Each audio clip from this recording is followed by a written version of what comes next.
Early Church Fathers, November 15th, Clement of Alexandria, the Instructor, Book 1, Chapter 10, that the same God, by the same word, restrains from sin by threatening and saves humanity by exhorting.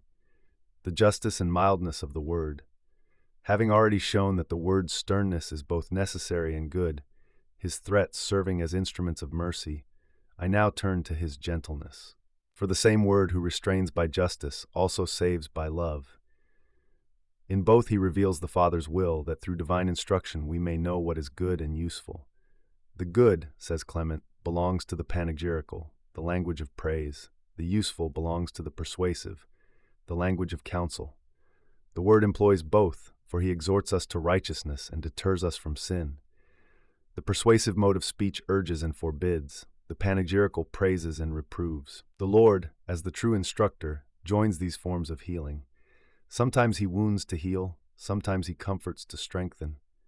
Through Solomon he employs exhortation. I exhort you, O men, and utter my voice to the sons of men. Hear me, for I will speak of excellent things. Proverbs 8:4-6. So too he counsels through David. Blessed is the man who walks not in the counsel of the ungodly, nor stands in the way of sinners, nor sits in the seat of scoffers, but his delight is in the law of the Lord. Psalm 112. The word's instruction is threefold. He draws lessons from the past, confirms them in the present, and warns of what is to come. The threefold counsel of God. From the past, he reminds us of the Hebrews who fell into sin and judgment, the worship of the golden calf, the plague for their lust, the shame of their disobedience. From the present, he shows his saving works. Go and tell John, the blind receive their sight, the deaf hear, the lepers are cleansed, the dead are raised, and blessed is he who is not offended in me. Luke 7:22-23. And from the future he warns, those who fall into sin shall be cast into outer darkness, where there will be wailing and gnashing of teeth. Matthew 8:12. Thus, the Lord uses every means, past, present, and future, to call humanity to repentance. His method is that of a healer circling every wound, cutting away decay and binding with mercy. The word who encourages and rewards. Through encouragement, he soothes the soul, tempers desire, and stirs hope. By Ezekiel, he calls, if you return with your whole heart and say, Father, I will hear you as a holy people. Ezekiel 18:30-31. Through his own lips, he says, come to me, all who labor and are heavy laden, and I will give you rest. Matthew 11:28. By Solomon, he blesses the seeker of truth. Blessed is the man who has found wisdom, and the mortal who has found understanding. By Jeremiah, he praises prudence. Blessed are we, Israel, for what is pleasing to God is known by us. And by Moses, he promises the inheritance of the good land. By Isaiah, the joy of the holy mountain. Even his benedictions are forms of teaching. Blessed is he who has not sinned. He shall be like a tree planted by streams of water, which yields fruit in its season, whose leaf does not wither, and all that he does shall prosper.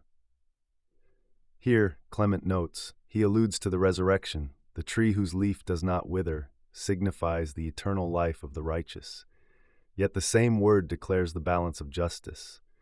Not so the ungodly, not so. They are like the dust which the wind drives away from the face of the earth. By showing both reward and punishment, he teaches that fear and love together lead to salvation, the call to repentance and knowledge. The word also invites us to knowledge. Had you walked in the way of God, you would have dwelt forever in peace. 13. He grants pardon to the sinner. Turn, turn as a grape gatherer to his basket. He leads us to repentance. If you repent, the Lord will purify your heart and the heart of your seed. Even his justice is kind, for he enlightens the wanderer. Stand in the ways and look. Ask for the eternal paths of the Lord. What is the good path? And walk in it, and you shall find purification for your souls. Jeremiah 6:16. The word, therefore, does not destroy but restores. His justice is love correcting error. His punishment, the fire that refines gold. The healing power of praise and rebuke. Some ancient philosophers taught that only the perfect man deserves praise and the wicked deserve blame. Clement agrees in part, but sees deeper meaning. Praise and blame are divine medicines for the soul. Some must be shaped by reproof, as iron is by hammer and anvil. Others grow by praise, as virtue that is praised grows like a tree. Pythagoras, perceiving this, said, "When you have done base things, rebuke yourself. When you have done good things, be glad." To admonish, Clement explains, is to plant understanding in the soul, to bring one to one's senses. So God uses both blessing and correction. Through Solomon he warns, "My son, let not sinners deceive you. If they say, 'Come with us, let us shed innocent blood and hide the righteous man in the earth,' do not walk in their way." Proverbs 1:10-11. This, says Clement, is even a prophecy of Christ's passion. And through Ezekiel the divine life gives commandments. The soul that sins shall die, but the one who does righteousness shall live. He eats not upon the mountains, defiles not his neighbor's wife, restores the debtor's pledge, gives bread to the hungry, and clothes the naked. He turns away from injustice, executes true judgment between man, and walks in my statutes. This is the righteous man. He shall surely live, says the Lord. Ezekiel 18:20-22. These words, Clement says, describe the true conduct of Christians, an exhortation to the blessed life which is eternal life itself, the Instructor's perfect balance. Thus the same God, by the same word, governs all things. His threats are not cruelty, but healing. His promises are not indulgence, but reward. He restrains from sin by fear and leads to salvation by love. His justice and mercy are one, for both serve the same purpose, to restore the image of God in man. Reproof, promise, fear, and praise, each is a thread in the same divine tapestry, woven by the Instructor who wills that all should live and none should perish. In him justice is sweet and mercy strong. See Augustine of Hippo letter to Crispinus, bishop of the Donatists at Calama, on the question of schism, a call to honest debate. I write without the usual salutation, since my earlier humility offended your party. Let the past be buried.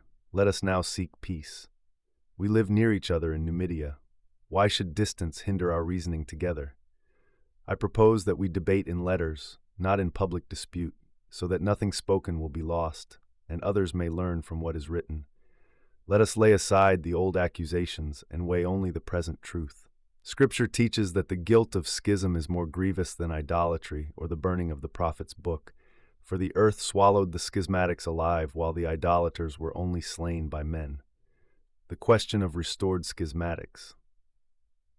You accuse us of surrendering the Scriptures in persecution, yet your own communion has restored to office men condemned by your plenary council for schism. Felicianus of Musti and Praetextatus of Assuri. These were not given time for repentance, they were condemned outright. Your council's own records prove it, and the civil acts confirm it. If they were innocent, why did you condemn them? If guilty, why were they reinstated? And if you now justify their restoration for the sake of peace, why will you not confess that peace itself is a higher good than the quarrel that divides the world? You tolerated their fault to preserve the peace of Donatus. Why then shatter the peace of Christ's whole church? On the charge of persecution, you complain that we persecute you by the aid of the civil power. Yet you yourselves appealed to imperial judges to suppress the Maximianists, using soldiers and edicts to drive them from their churches. The wounds you inflicted are still visible in Africa. The documents remain, and the name of your leader Optatus is still honored where those things were done. If it was lawful for you to invoke the laws against those who left your communion, why is it unlawful for us to seek correction for those who have left the unity of the world? The question of baptism. You assert that the baptism of Christ is found only in your communion. Yet, when you reconciled Felicianus and Praetextatus, you accepted all whom they had baptized while they were cut off from you. During their schism with Maximianus, they baptized openly in their cities, even at Easter, and none of those baptisms was repeated when they returned. If their baptism outside your fellowship was valid, then either their ministry was not lost in schism, or you should have reordained them when you restored them. Since you did neither, you have proved that baptism belongs not to the party of Donatus, but to Christ himself, who alone baptizes with the Holy Spirit. The greater contradiction. Can we refrain from mourning when you acknowledge the baptism of those whom you condemned, yet despise the baptism of the church spread through all nations? Tell me, what bishop of Corinth, Galatia, Ephesus, or any other land ever stood trial before your councils? None. Yet you reject their sacraments while accepting those of men you once branded as schismatics. Your baptism is found among a handful of African towns, but not among the countless nations from which the gospel first came to us. You have made yourselves a sect severed from the world, condemning in others what you have pardoned in your own. You restored those whom you had denounced, accepted their baptism without reordination, and by this act you judged yourselves, for the very standard by which you condemn the Maximianists exposes the greater schism of Donatus. An appeal for peace, brother. Consider what your own records reveal. Look again at the decrees against the Maximianists, at the trials in the civil courts, at the restoration of those you once rejected. Then answer, if you can, why you have torn yourselves from the unity of the world's church. If peace could be preserved even with those whom you once condemned, how can it not be restored with those who never condemned you? May the peace of Christ triumph in your heart. Then all will be well. Thomas Aquinas, Summa Theologica, Part 1-2, Question 44. Combined articles, the effects of fear. Question: what are the effects of fear within the soul, and how do these effects shape our thinking, choosing, and acting? Objections. It seems that fear does not affect the soul's act of taking counsel or deliberating, because fear confuses the mind and scatters thought, making wise judgment impossible. Further, fear does not lead to flight or paralysis, for flight belongs to physical danger and paralysis to bodily weakness, but fear is primarily in the soul. Further, fear is not capable of causing sadness, because sadness belongs to present evil, while fear concerns future evil not yet suffered. Further, fear does not affect a person's ability to choose, because free choice belongs to reason and will. Fear only stirs the passions and does not reach the rational powers. Responsio, I answer that fear is the trembling of the soul before a threatening evil, especially when that evil surpasses the strength we believe we have. Because fear perceives danger, it moves the mind to deliberate with greater urgency. When safety is at stake, I do not take counsel lightly. In this way, fear sharpens thought, even if it may also disturb it. Therefore, fear both presses me to examine possible remedies, and when excessive, may cloud my thinking, yet its first movement is toward caution, not confusion. Fear also inclines me toward flight, though flight may be within the soul as well as in the body. Sometimes I seek to avoid danger by withdrawing outwardly. Sometimes I shrink inwardly, retreating from action. This same power of fear may bind me so tightly that I cannot move at all. Thus, one person flees while another freezes. The root is the same. I perceive myself unable to endure or overcome what threatens me. Fear brings sadness because I already taste the evil I dread. The future casts its shadow into the present, and my soul grieves beforehand over what may soon be. Scripture speaks of such heaviness. My soul is troubled within me, Psalm 42:6. Finally, fear can hinder choice when it becomes violent, for it draws the heart away from the assurance of reason and disrupts the proper ordering of my inner powers.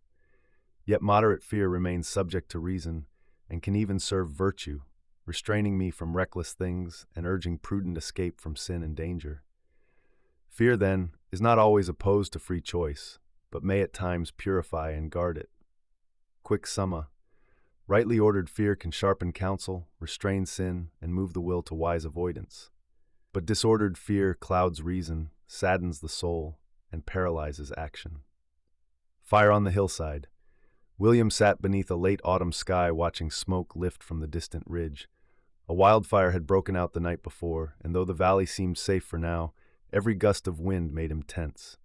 He felt the tug between staying put, trusting the firefighters, trusting the calm of yesterday, and packing his car, leaving behind what could not quickly be carried. Fear was not abstract to him. It made his heart beat louder, sped his thoughts, and yet oddly made him think more carefully. He checked weather maps, evacuation routes, and reports from neighbors higher on the slope. His fear did not feel like cowardice, but like caution. It moved him. It made him pray. Still, he noticed a line he did not want to cross, the moment fear stopped being wisdom and became tyranny. When fear said, "Flee," but did not say where, when it whispered disaster without counsel, when it shook him so deeply that trust in God's providence seemed thin. He knew that kind of fear from other places, hospital rooms, late-night memories, whispered doubts, and he felt the same tension now, fear as guardian or fear as thief. The fire never reached his home, but the watcher on the hillside learned again that fear is not simple. It can be a teacher or a tormentor, and he prayed to fear what was worth fearing and to rest where trust should reign.